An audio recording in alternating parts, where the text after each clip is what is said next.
Hi, Miss Linda. Hi. My name's Hannah. I'm from the National State Occupational Therapy Assistant Program. Uh-huh.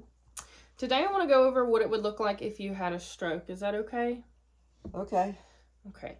So, following a 5-day stay in the acute hospital where you received physical therapy, occupational therapy, and speech services, you'd be transferred to an inpatient rehab for 3 weeks or a skilled nursing facility for 30 to 60 days.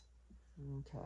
Um, you are experiencing flaccidity on your non-dominant extremity, which is your left arm, correct? Correct. Okay. Um, you've also been placed on antidepressant medication due to poor motivation and compliance. Correct. Okay. So in the inpatient rehab, you will receive at least 60 minutes of occupational therapy, physical therapy, and speech therapy. And in the skilled nursing facility, that would be, 60 minutes per day of those therapies. And then in the skilled nursing facility, you'd get about 30 to 45 minutes of occupational therapy, physical therapy, and speech per day. Okay.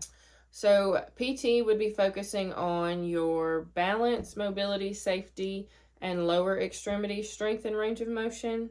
And then occupational therapy would be focusing on your activities of daily living, your instrumental activities of daily living, your functional upper extremity strength and range of motion, functional mobility, and safety. Speech would be working on your communication, verbal and written, and your oral motor skills.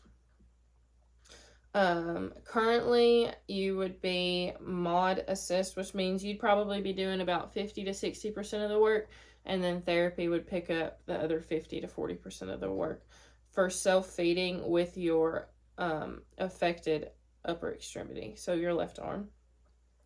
You'd be minimum assist for upper body ADLs with a hemi dressing technique.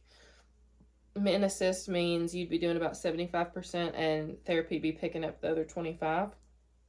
Okay. And then moderate assist again, probably about 50 to 40 or 50 to 60%, and then therapy be picking up the other 50 to 40 in long-term sitting for lower body dressing. You're currently max assist for threading lower body garments in unsupported sitting, and then moderate assist with hemi walker transfers. The plan is to return home if feasible, and then we'll go over our short-term goals.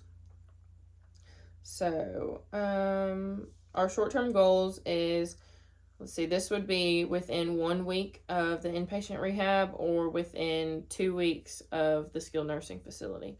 So that would include safely perform necessary ADL transfers with minimum assist with a hemi walker. So that would be from bed to bedside commode, getting from the bed to the shower, things like in and out of the shower, sit to stand from the toilet, things like that.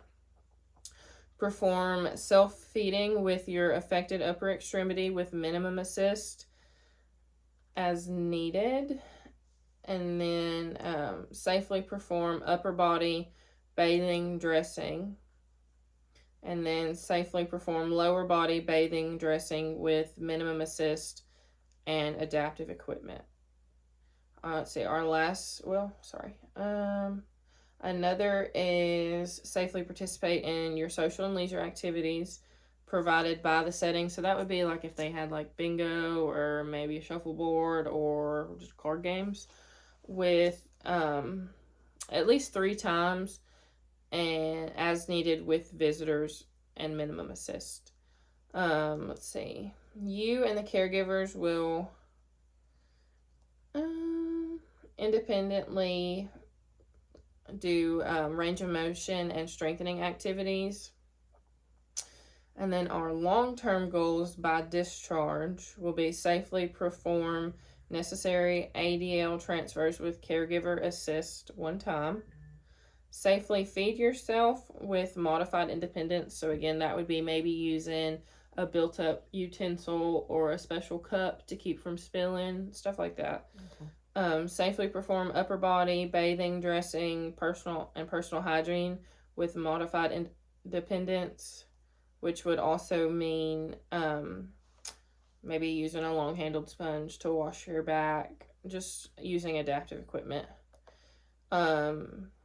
You'd also be using a handheld shower head and tub bench.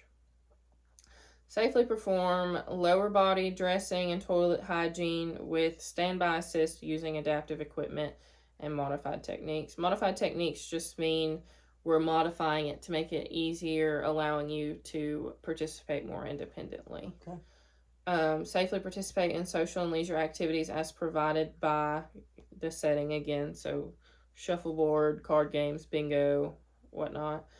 That would be with modified independence. And then participate in physical therapy and occupational therapy in home visits to determine any necessary equipment or minor modifications in your home. So that would include changing out your lighting and moving objects away from your doorways. Your kitchen mats aren't very stable. Those pose a tripping hazard, things like that. Let's see. We covered precautions of your home. The good part of your home is you don't have any stairs, so that's not any problem. And your bathrooms are spacious enough for you to be able to get in and out of. As far as adaptive equipment, right now I've got for you built up or weighted utensils like we talked about, a plate guard just to keep you from not pushing food off your plate while you're trying to eat, a shower chair, a dressing stick, a sock aid, a long-handled shoe horn, a reacher, raised toilet seat, and a hemi walker, and also a rolling walker. Let's see. Our treatments would kind of just be education for you and for your caregiver. So we talk about safety techniques when performing your ADLs and IADLs, which were your activities of daily living and your instrumental activities of daily living. We talked about your safety hazards, and during treatment we go over how to best address those in your home. And then proper positioning when sleeping, that'll help not get any bed sores or too stiff. It'll help you sleep better and heal faster. Proper energy conservation techniques, not overexerting ourselves, learning when to take rest breaks. And then your caregiver, we'd educate them on kind of the same thing, and just the safety concerns that they need to be aware of when helping you. Okay. Do you have any questions? No, Hannah, I think we're good. All right. Well, thank you for your time today. Okay, you're welcome. Bye. Bye.